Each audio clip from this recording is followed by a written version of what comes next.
Recevoir des informations depuis l'autre bout du monde nous paraît aujourd'hui évident. Des objets les plus simples aux plus étonnants, tout droit arrivés des années 80 ou des siècles passés, petit voyage dans le temps au fil de la communication.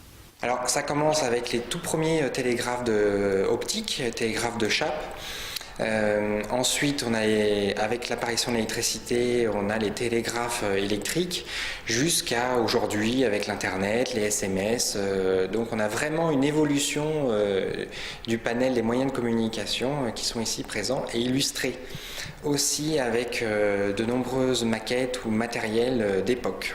Comprendre le braille ou le langage des signes, transmettre un message en morse ou par talkie-walkie, les animations sont nombreuses pour apprendre par l'expérience. On est devant un moyen de transport pneumatique.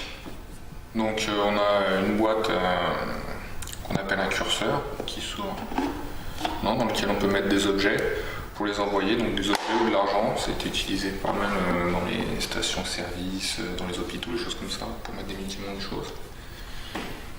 Donc on peut mettre toutes sortes de petits objets dedans. Ici, on ouvre.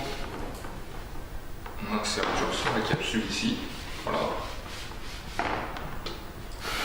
On ferme. Et puis après, il suffit d'appuyer sur l'interrupteur pour envoyer.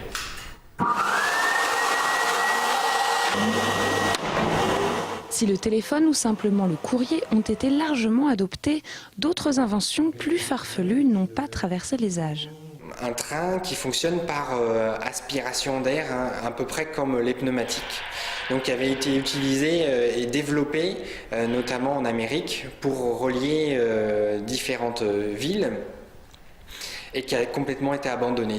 Pourtant, on pouvait aller jusqu'à des vitesses de plus de 600 km/h, mais bon, après, la machinerie, l'usinerie était un peu compliquée à gérer, à maintenir, donc ça a été abandonné.